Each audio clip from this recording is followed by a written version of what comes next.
गुरवे गौरचन्द्राय राधिकायै तदालये कृष्णाय कृष्णभक्ताय तद्भक्ताय नमो नमः। वन्दे अहं श्रीगुरो श्रीयुतपदकमलं श्रीगुरून् वैष्णवांश्च श्रीरूपं साग्रजातं सहगण रघुनाथान्वितं तं सजीवं साद्वैतं सावधूतं परिजनसहितं कृष्णचैतन्यदेवं श्रीराधाकृष्णपादान् सहगण ललिता श्रीविशाखान्वितांश्च।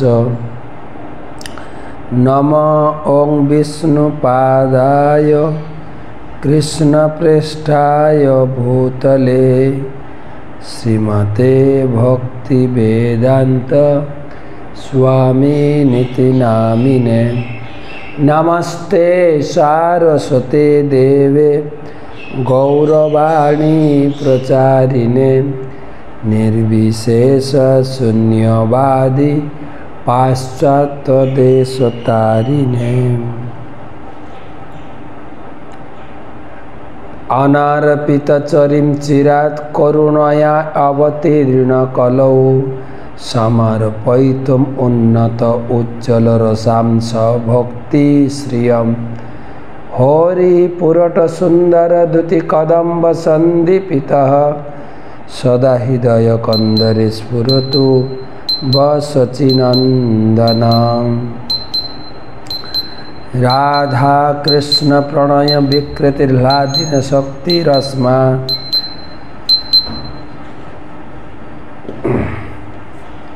देकात्मनावपि देहभेदं गतौ तौ चैतन्याख्यं प्रकटमधुना तद्वयं चैकमाप्तम्। राधाभावदूति सुबलितं नौमि कृष्ण स्वरूपम्। श्रीराधया प्रणय महिमा कीदृशवानैव साधो जनाद्भुत मधुरिमा कीदृशवा मोदीय सौखाञ्जस्य मदनुभवत कीदृशं वेति लभ्या तद्भावाढ्य समजनि शचिगर्भसिन्धौ हरिन्दुम्। जय श्री कृष्ण चैतन्य प्रभु नित्यानंद श्री अद्वैत गदाधर श्रीवासादि श्री गौर भक्तबिंद। हरे कृष्णा कृष्ण कृष्ण हरे हरे हरे राम राम राम हरे हरे।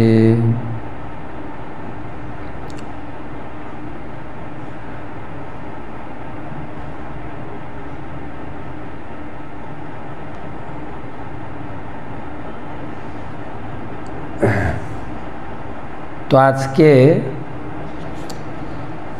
चैतन्य सुधा माधुरी 31तम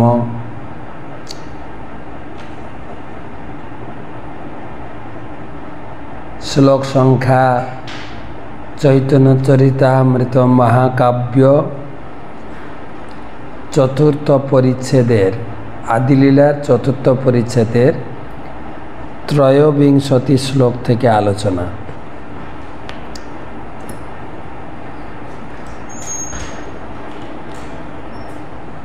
आलोचना प्रसंग चैतन्य महाप्रभु अवतरणेर मूल कारण। एर आगे आलोचना करा हयेछे चैतन्य महाप्रभु एसेछेन जे धर्म प्रतिष्ठा करार जन्य बा भगवान आसेन असुर निधनेर जन्य, किन्तु चैतन्य महाप्रभुर एगुलो गौण कारण हलेओ मुख्य कारण हच्छे যে প্রেম রস নির্যাস করিতে আস্বাদন, রাগ মার্গ ভক্তি লোকে করিতে প্রচারণ।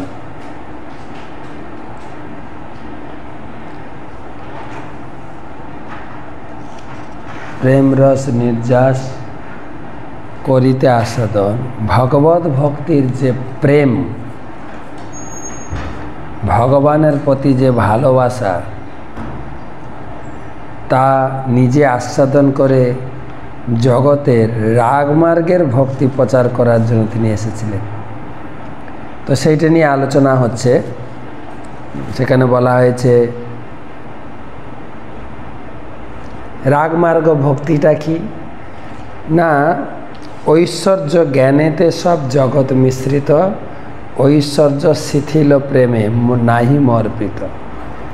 সারা জগতে আমাকে ঐশ্বর্যভাবে ভক্তি করে, যে হে প্রভু তুমি ভগবান, আমি তোমার নগণ্য দাস। এতে আমার ঠিক আনন্দ হয় না। তো তোমার কিসে আনন্দ হয়? আমারে ঈশ্বর মানে আপনাকে হীন, তার প্রেমে বশ আমি না হয় অধিক। এই যখন আমাকে ভগবান বলে পুজো করে, ততটা আমি আনন্দ পাই না। কিভাবে আনন্দ পাই না, আপনাকে বড় মানে আমারে সমহীন, সেইভাবে হই আমি তাহার অধীন। কেউ যখন আমাকে ছোট মনে করে, সে বড়। কীরকম না, মোর পুত্র, মোর সখা, মোর প্রাণপতি, এইভাবে যেই মরে করে শুদ্ধ ভক্তি। তুমি আমার ছেলে, তুমি আবার কি বড় লোক, আমি তোমাকে লালন পালন করব। হ্যাঁ, মা যশোদা কৃষ্ণকে শাসন করেছেন, দড়ি দিয়ে বেঁধে রেখেছেন, কান ধরে উঠানো বসানো করেছেন। নন্দ বাবা বলছেন, কানাই আমার খড়মটা নিয়ে আসো তো। কানাই ছোট্ট শিশু, সে খড়ম বাবার পাদুকা মাথায় কত কষ্ট করে নিয়ে যাচ্ছে। কৃষ্ণ তাতে খুশি। আর কি, মোর সখা, বন্ধু বান্ধব মিলে গোচারণে খেলাধুলা করতেন। দুই দল হতো, বলরামের দল, কৃষ্ণের দল। কৃষ্ণ জেনে শুনে তার নিজের দলকে হারিয়ে নিতেন। তখন অপর পক্ষের দলের বলতে, এই তোমরা হেরে গেছো, আমাদের কাঁধে নিয়ে তোমরা ঘুরো।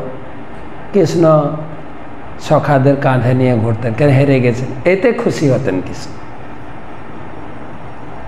মোর প্রাণপতি।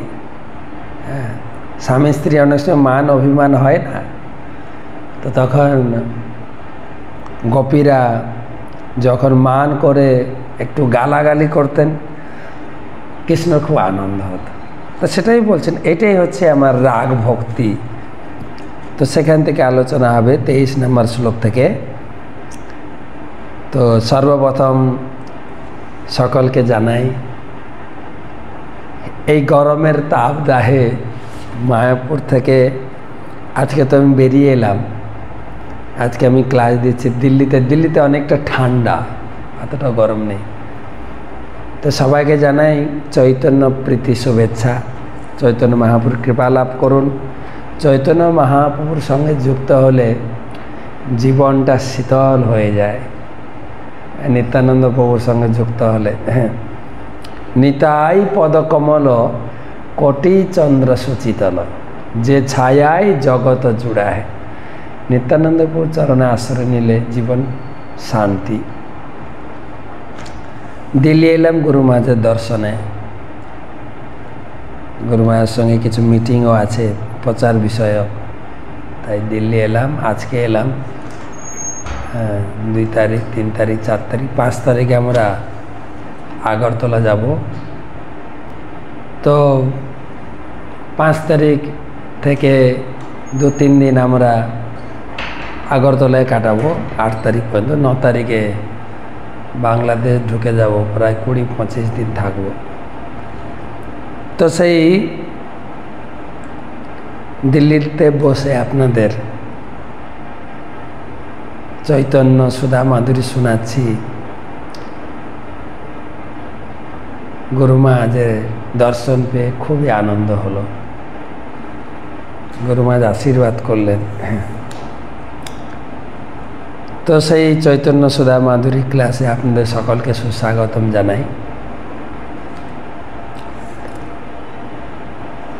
প্রথমে গুরুপাদপদ্মে প্রণাম জানাই। নমো বিষ্ণুপাদায় কৃষ্ণপৃষ্ঠায় ভূতলে শ্রীমতে জয়পতাকা স্বামী নীতি নামিনে। নম আচার্য পাদায় নিতাই কৃপা পদায়িনে গৌরকথা ধামধায়।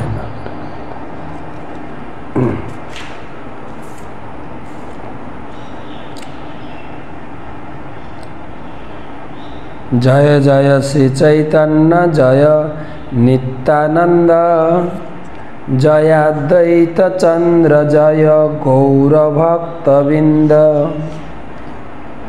জয় জয় শ্রী চৈতন্য জয় নিত্যানন্দ, জয়াদ্বৈত চন্দ্র জয় গৌরভক্তবৃন্দ।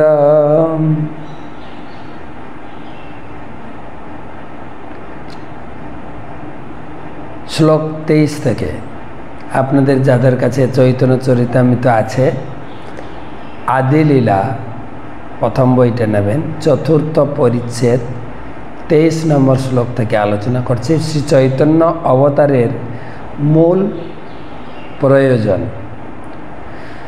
ময়ি ভক্তির ভূতানাম অমৃতত্বায় কল্পতে দৃষ্টা যদা শ্রীমৎ স্নেহ ভবতি নাম মদাপনঃ। জীব আমার প্রতি ভক্তিযুক্ত হওয়ার ফলে অমৃতত্ব লাভ করে। হে ব্রজবালাগণ, তোমরা যে আমার প্রতি অনুরক্ত হয়েছ তা তোমাদের পক্ষে অত্যন্ত সৌভাগ্যজনক, কেননা এই অনুরাগই আমাকে লাভ করার একমাত্র উপায়। কবিরাজ গোস্বামী তিনি একটা শ্লোক দেয় যে আমি যে চৈতন্য মহাপ্রভু অবতরণের মূল কারণ ব্যাখ্যা করছি তার সপক্ষে তিনি শাস্ত্রের শ্লোক দিয়ে বুঝাচ্ছেন এটা আমি বলছি না, কৃষ্ণ নিজে বলেছেন যে হে গোপীগণ, এই যে আমার প্রতি তোমাদের ভালোবাসা এটাকে বলে রাগ ভক্তি, আর এভাবেই আমাকে পাওয়া যায়, আমাকে লাভ করার এটিই উপায়। প্রভুপাদ তাৎপর্যে লিখছেন, ব্রজবাসীদের ক্রিয়াকলাপে শুদ্ধ ভক্তি প্রকাশ পায়। সূর্যগ্রহণের সময় শ্রীকৃষ্ণ যখন দ্বারকা থেকে কুরুক্ষেত্রে আসেন তখন সমন্ত পঞ্চকে ব্রজবাসীদের সঙ্গে তাদের মিলন হয়। ব্রজবালাদের কাছে এই মিলন ছিল অত্যন্ত বেদনাদায়ক, কেননা শ্রীকৃষ্ণ আপাত দৃষ্টিতে তাদের পরিত্যাগ করে দ্বারকায় চলে গেছিলেন। এই শ্লোকটি ভাগবত দশম স্কন্ধ 82 অধ্যায় 45 শ্লোকে উল্লেখ করা হয়েছে। তার প্রতি ব্রজবালাদের শুদ্ধ প্রেমের স্বীকৃতি ভগবান দিয়েছেন।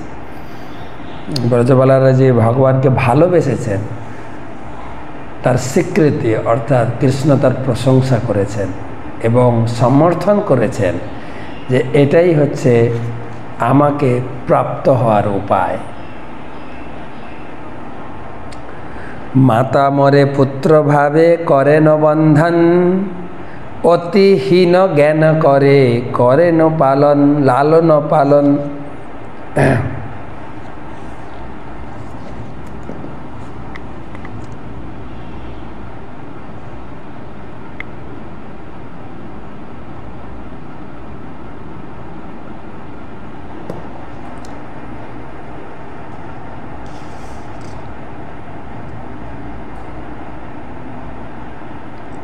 তো যেরকম মায়ের শুদ্ধ ভক্তি কি না, সে মনে করে এই ছেলেটি আমার পুত্র। যশোদা মা মনে করতেন না কৃষ্ণ ভগবান। একবার কৃষ্ণ ভগবান স্বরূপ দেখিয়েছিলেন, সেই ব্রহ্মাণ্ড ঘাটের কথা আমরা শুনিয়েছি না, মনে পড়ে? যেখানে মাটি খাওয়া হয়, এখনও আমরা গিয়ে মাটি খেলাম, মাটি নিয়ে এলাম। তো মাতা মরে পুত্র, সেখানে কৃষ্ণ মাটি খেয়েছেন। সখারা, বলরাম সবাই এসে অভিযোগ করেছেন মায়ের কাছে, কৃষ্ণ তুমি মাটি খেয়েছ। কৃষ্ণ মুখ খুলছেন, তো মা তখন জোর করে মুখ খুলিয়েছেন, আর মুখের ভিতরে মাটি তো দেখতে পাননি, পেয়েছেন সারা ব্রহ্মাণ্ড। এমনকি মা যে তাকে মুখ খুলিয়েছেন, হাঁ করে তার মা দেখছে, সেই পিকচারও দেখেছে। মা বলছি ছেলেটি কে তাহলে? মায়ের বাৎসল্য ভাবটা মিলিয়ে গিয়ে ঐশ্বর্য ভাব এসে গেল।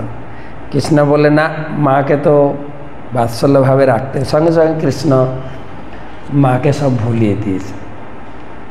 তো মা কখনো মনে করতেন, আর মনে করলে কি মা শাসন করতে পারতেন, দড়ি দিয়ে বাঁধতে পারতেন। কিন্তু এখানে কৃষ্ণ বলছেন মাতা মরে পুত্র ভাবে করেন বন্ধন, অতিহীন জ্ঞানে করেন লালন পালন।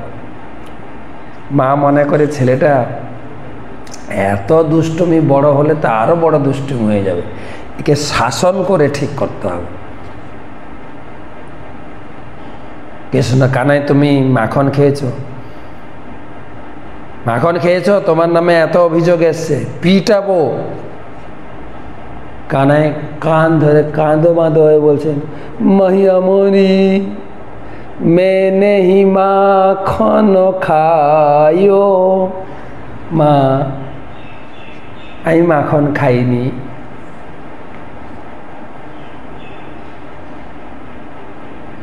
কৃষ্ণ মিথ্যা কথা বলছে না। কানাই অপর পক্ষে বোঝাচ্ছেন, বলছে হ্যাঁ মা, মেনে হি আমি মাখন খেয়েছি, আমি অবশ্যই মাখন খেয়েছি। মা শাসন করছে। সখারা, সখা শুদ্ধ সখ্যে করে স্কন্ধে আরোহণ, তুমি কোন বড় লোক, তুমি আমি সব। যেটা বললাম, সখারা মাঠে গিয়ে খেলাধুলা করতেন, দুই দল হতো, কৃষ্ণের দল হেরে যেত, এই আমাদের কাঁধে নাও, চলো, তুমি কি এমন বড় হয়ে গেছো, হ্যাঁ হেরে গেছো, আমাদেরকে কাঁধে নাও।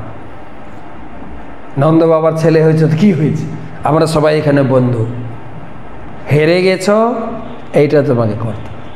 আর কৃষ্ণ খুব খুশি হতো, খুব খুশি হতো। তো বাৎসল্য ভাবে মায়ের কথা বললেন, সখাদের কথা বললেন। এবারে শুনুন প্রেমিক গোপীদের কথা। প্রিয়া যদি মান করি কর এ ভৎসন, বেদস্তুতি হইতে হরে সেই মর্মন।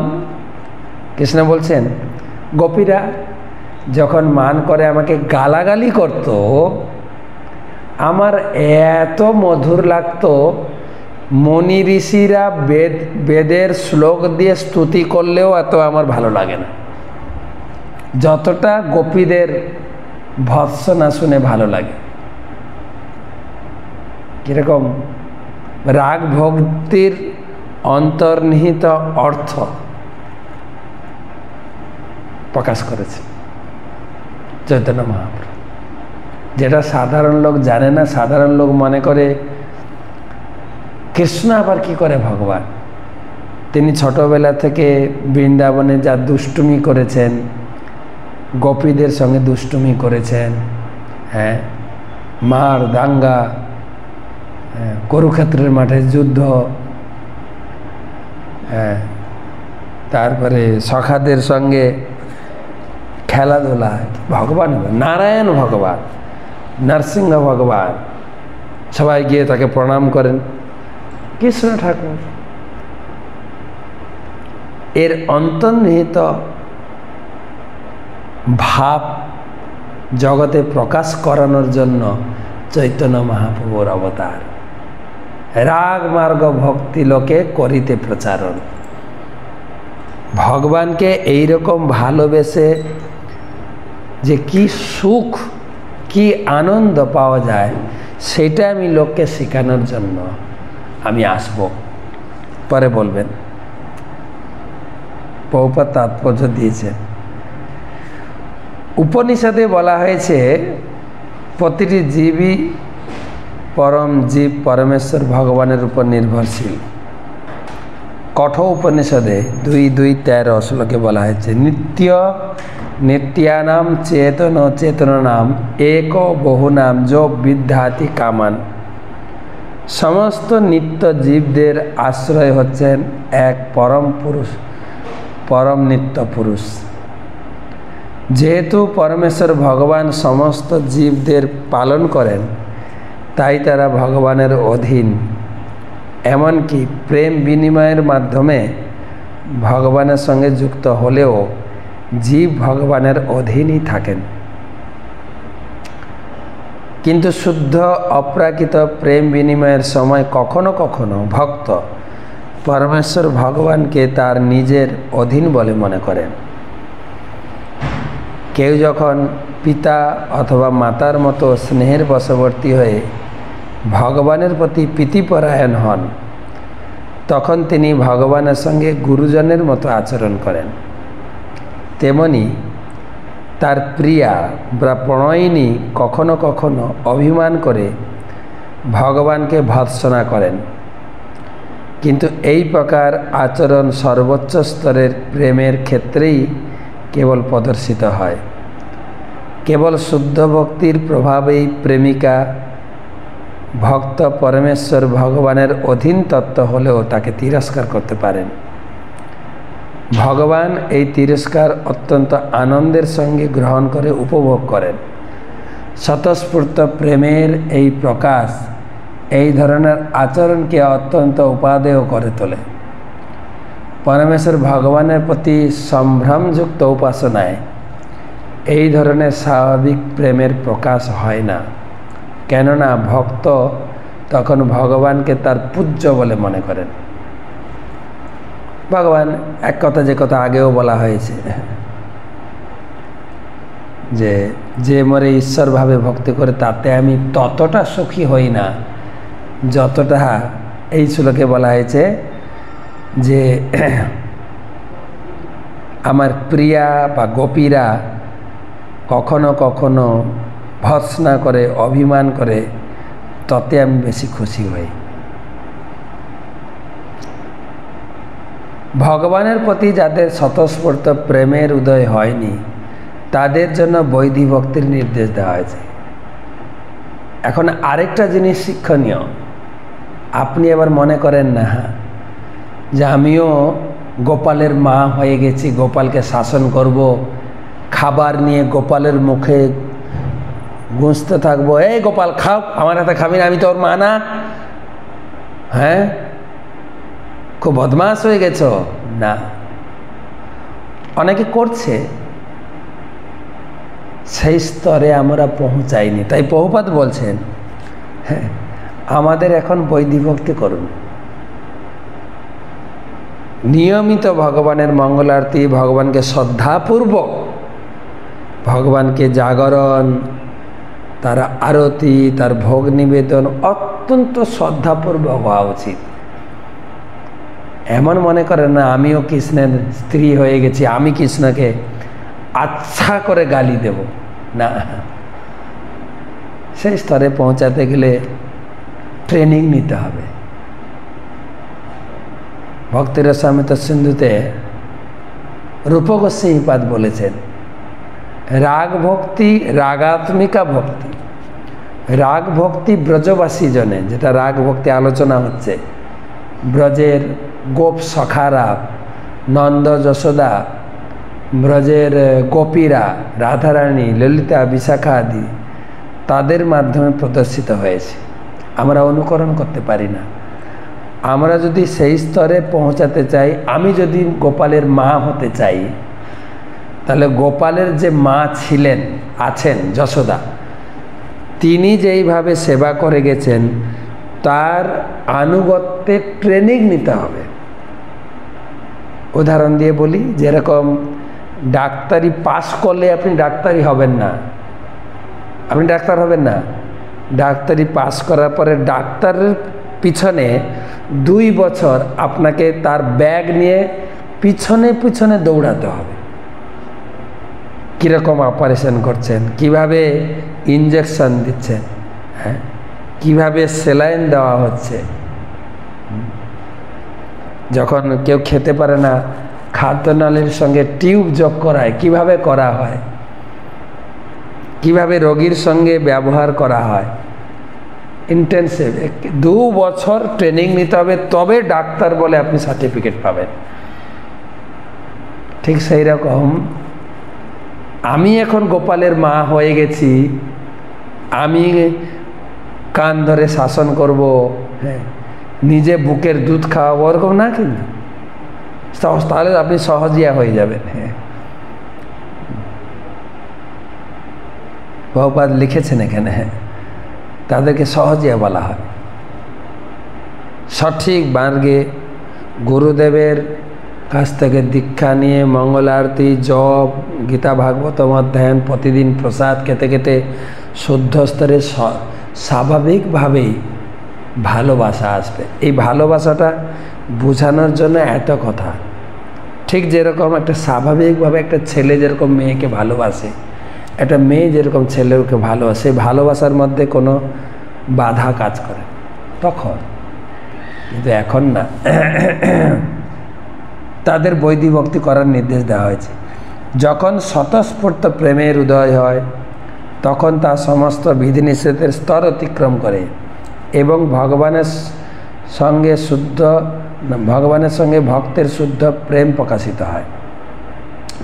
সেই ধরনের শুদ্ধ প্রেমের ক্ষেত্রে যদিও কখনো কখনো দেখা যায় যে ভক্ত ভগবানের উপরে প্রাধান্য বিস্তার করেন অথবা বৈদিক শাস্ত্রের বিধিনিষেধগুলি লঙ্ঘন করেছেন, তবুও তা সম্ভ্রম মিশ্রিত বৈদিক ভক্তির থেকে অনেক উন্নত স্তরের ভগবত ভক্তি। পরমেশ্বর ভগবানের প্রতি সম্পূর্ণভাবে আসক্ত হওয়ার ফলে যে ভক্ত সর্বতভাবে উপাধিমুক্ত হয়েছেন, তার মধ্যে ভগবানের প্রতি সেই স্বতঃস্ফূর্ত প্রেম প্রকাশিত হতে দেখা যায়, যা সর্বদাই বৈদিক ভক্তির তুলনায় উৎকৃষ্টতর। প্রেমিক ও প্রেমাস্পদের মধ্যে যে রীতি বিরুদ্ধ ভাষার প্রয়োগ, তা শুদ্ধ অনুরাগের ইঙ্গিতবাহী। ভক্ত যখন তার প্রিয়তমকে সর্বাধিক শ্রদ্ধার পাত্র জ্ঞানে পূজা করেন, তখন প্রেমের স্বতঃস্ফূর্ততা বাধাপ্রাপ্ত হয়। শুদ্ধ প্রেমের স্তরে উন্নীত হয়নি যে নবীন ভক্ত, সে শাস্ত্রীয় বিধিনিষেধ অনুসারে ভগবত ভক্তির আচরণ করে এবং আপাত দৃষ্টিতে তার নিষ্ঠাপরায়ণ ভক্তিকে স্বতঃস্ফূর্ত প্রেমে অনুরক্ত ভক্তের প্রেম ভক্তি থেকে অধিক উন্নত বলে মনে হতে পারে। কিন্তু প্রকৃতপক্ষে স্বতঃস্ফূর্ত শুদ্ধ প্রেম পারমার্থিক মার্গে বৈদিক ভক্তির তুলনায় অনেক উন্নত। এই প্রকার শুদ্ধ ভগবত প্রেম সর্বদাই সর্বতভাবে মহিমামণ্ডিত এবং ঐশ্বর্য প্রধান বৈদিক ভক্তির থেকে সর্বতভাবে শ্রেয়। এই শুদ্ধ ভক্ত লইয়া করিম অবতান, করিব বিবিধ অদ্ভুত বিহার। বৈকুণ্ঠাদ্যে নাহি যে লীলার প্রচার, সে লীলা করিব যাতে মোর চমৎকার।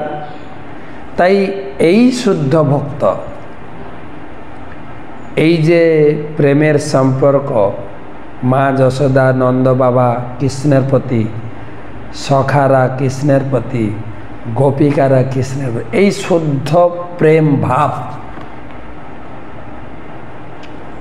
জগতে আমি ভক্তকে শেখাবো, তারাও যেন সেই স্তরে পৌঁছাতে পারে, সেটার জন্য আমি অবতরণ করব। কিভাবে ভক্তি করতে হয়, কিভাবে বৈদিক ভক্তি থেকে রাগ ভক্তিতে পৌঁছানো যায়, যেগুলো বৈকুণ্ঠেও নেই, অযোধ্যায়ও নেই, কোথাও নেই, কেবল গোলক বৃন্দাবনে আছে, সেইটা আমি জগৎকে শেখাবো।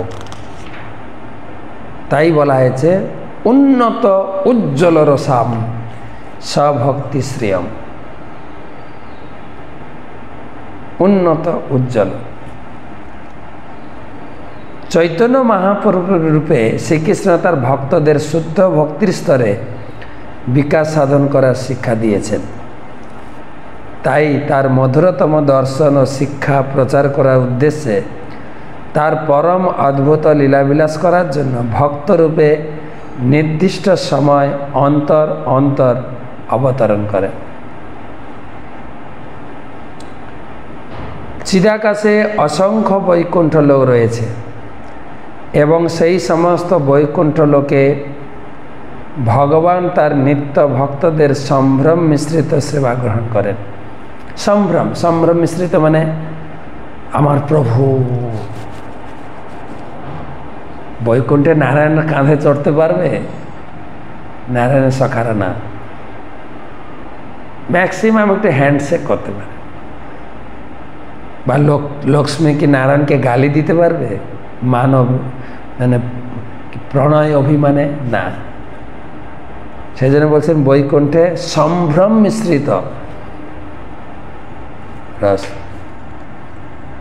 তাই শ্রীকৃষ্ণ তার গোলক বৃন্দাবনে যে সমস্ত লীলা উপভোগ করেন সেই সমস্ত লীলা তিনি প্রদর্শন করেন। তাই তার সমস্ত লীলা এতই আকর্ষণীয় তা স্বয়ং ভগবানকে পর্যন্ত আকৃষ্ট করে। এইভাবে চৈতন্য মহাপ্রভু রূপে তিনি তা আস্বাদন করেন।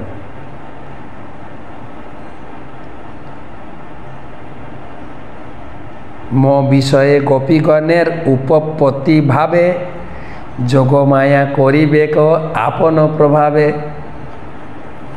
যোগমায়াতে গোপিকারা মনে করত কৃষ্ণ আমাদের উপপতি। এটা জড়জগতে খুব খারাপ মনে হয়। খারাপ মনে হয় না, খারাপই। আপনার নিজের স্বামী আছে, আরেকটা পুরুষের সঙ্গে মিশবেন। স্বামীকে ভালোবাসুন, স্বামীর সঙ্গ করুন, স্বামীর সঙ্গে মিশুন, স্বামীর সেবা করুন। কিন্তু এটা অন্য পুরুষের সঙ্গে মেশা গোপীদের এটাকে উন্নত কেন বলা হয়েছে? না, স্বামীকে তো আপনি ভালোবাসেন, আপনি স্ত্রী হিসাবে তার সেবা করেন। কিন্তু কৃষ্ণ তো কারণ নিজের স্বামী ছিল না। কৃষ্ণের প্রতি স্বাভাবিক ভালোবাসা, কোনো এখানে কি বলে কন্ডিশন নেই আমি তোমার স্ত্রী তাই তোমাকে ভালোবাসে না। এটাকে আবার কৃষ্ণের সঙ্গে জড়জগতে তুলনা করলে ভুল হয়ে যাবে। কিন্তু তাহলে আমরাও যারা মায়েরা আছেন আমরাও নিজের স্বামী ছাড়াও অন্য স্বামীর সঙ্গে মিশবো না। কৃষ্ণ ভগবান, তাই তার সঙ্গে মেশা যায়। তিনি আমাদের প্রভু, তিনি আমাদের সকলের স্বামী, জগৎ স্বামী। তাই এটাকে বলে উপপতি। এতে আরও প্রীতিটা বেশি প্রদর্শিত হয়েছে।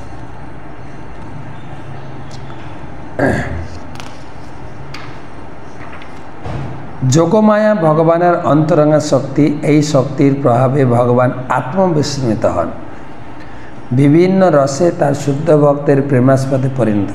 আর যোগমায়া এইভাবেই কৃষ্ণকে ভুলিয়ে দিতেন আর গোপীদেরকেও ভুলিয়ে দিতেন। স্বতঃস্ফূর্ত ভালোবাসার বন্ধন হতেন। এই যোগমায়া শক্তি ব্রজগোপীদের চিত্তে বিশেষ ভক্তিভাবের সৃষ্টি করে, যার প্রভাবে তারা মনে করে যে শ্রীকৃষ্ণ তাদের উপপতি। শুদ্ধ ভক্তির এই আবেগকে কখনো জড়জগতের বৈধ কাম লালসার সঙ্গে তুলনা করা উচিত নয়। এরপরে আবার বুঝাবেন কাম এবং প্রেমের সম্বন্ধ, যে কাম হচ্ছে লোহার মতো, প্রেম হচ্ছে স্বর্ণের মতো।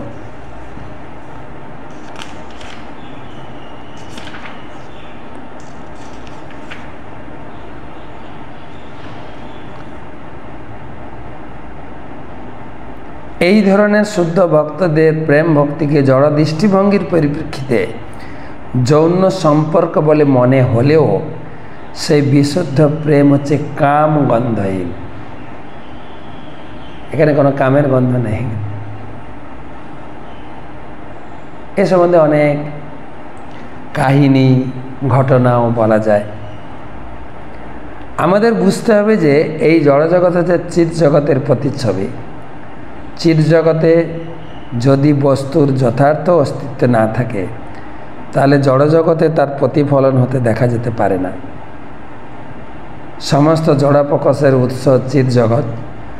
জড়জগতে প্রণয় ঘটিত কাম হচ্ছে চিৎ জগতের অনুষ্ঠিত ভগবত প্রেমের জড় চেতনা মিশ্রিত বিকৃত প্রতিফলন। কিন্তু ভগবত তত্ত্ব সম্বন্ধে যথাযথভাবে অবগত না হলে তা হৃদয়ঙ্গম করা যায় না।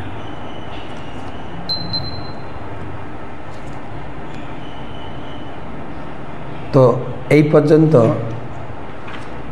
আজকের আলোচনা রাখব। এই আলোচনা ধীরে ধীরে উপলব্ধি হবে, সহজভাবে উপলব্ধি করা সহজিয়া হয়ে যাব, যেটা বারে বারে বলছি।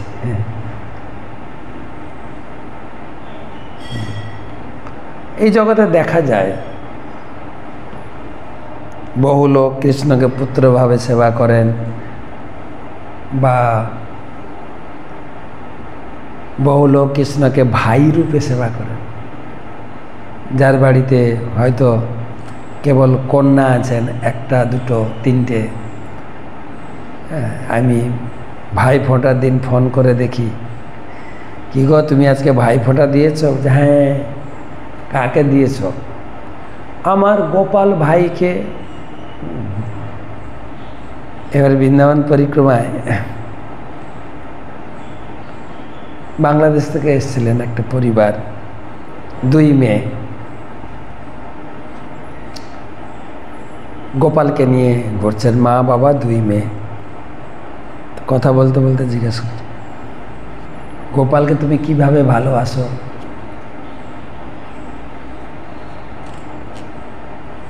ছোট মেয়েটা বলছে,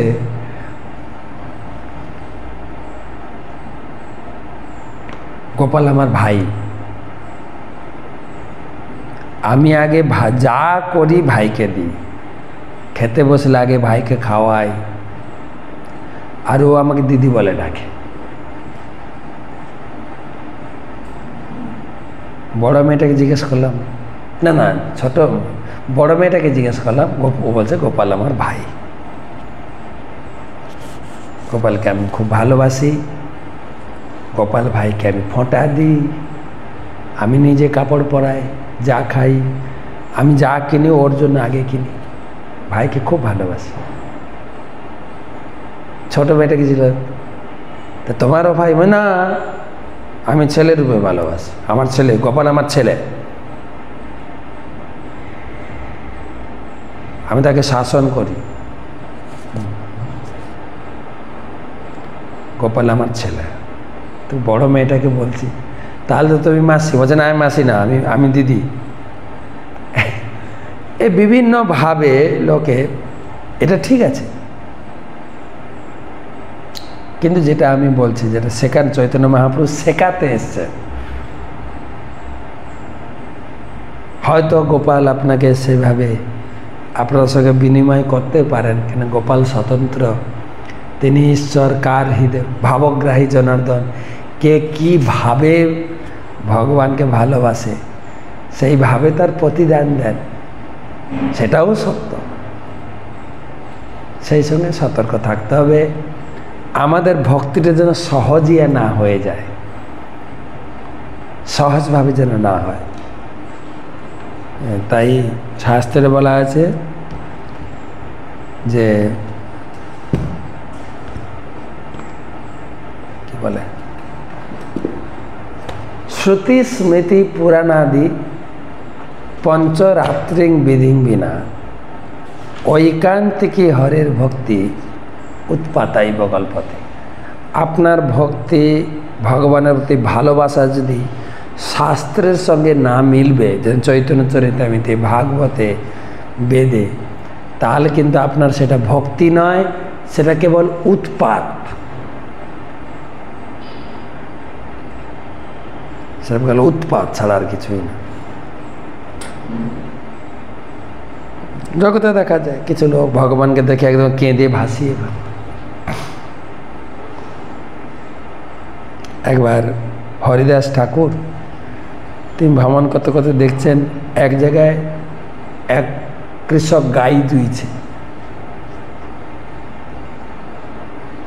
আর ওর পাশেই একজন সাপুড়ে সাপ খেলাচ্ছেন, নাগিন সুরে বাঁশি বাজাচ্ছেন আর সাপ নাচছেন। সেই সাপ খেলা দেখে হরিদাস ঠাকুরের হৃদয়ে সে কালীয় নাগ, কালীয় দমন লীলা, কৃষ্ণ সাপের উপরে নৃত্য করছেন, এই ভাব স্মরণে সে মূর্ছিত হয়ে পড়ে গেল। আর হরিদাস ঠাকুর সবাই চিনতেন, সবাই গিয়ে হরিদাস ঠাকুরের সেবা করতে শুরু করেছেন। সে যে এত মহান ব্যক্তি ভগবানের চিন্তায় এসে গেছে। একজন লোক দাঁড়িয়ে দাঁড়িয়ে দেখছিল, বুঝারি একটু মেরগিরও গিয়ে ভেলকো হয়ে পড়ে গেলো, তারা তো সেবা করছে, আমিও পড়ে যাই, আমারও সেবা করবে করে পড়ে গেল। আর সেইটা দেখে কিছু লোক লাঠি নিয়ে এসে পিটাতে শুরু করলো, লাঠির পিটুনি খেয়ে দৌড়ে পালিয়ে গেল। সহজে ভাব করলে হবে না। কৃষ্ণের কাছে প্রার্থনা করে আমি যেন তোমাকে পুত্ররূপে ভালোবাসতে পারি, সেই ভিতরের আমার ভাব যেন জাগে। মা যশোদার কাছে প্রার্থনা করব বাৎসল্য ভাব যেন আমি লাভ করতে পারি।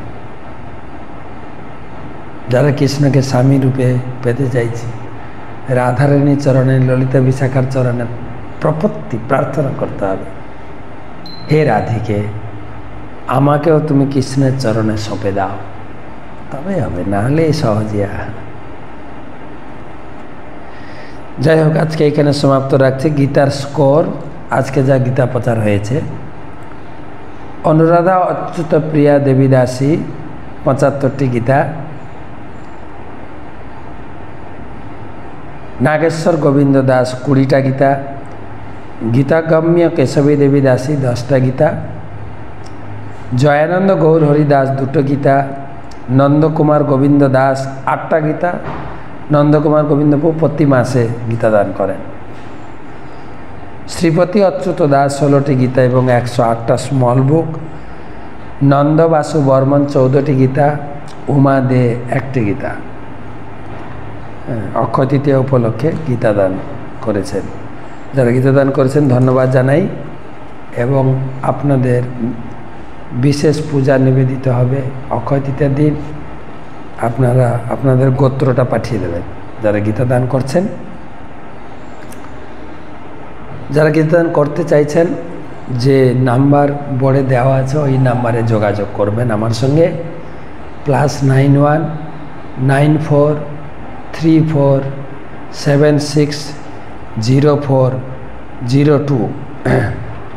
আমি নাম্বারটা আরেকবার বলছি,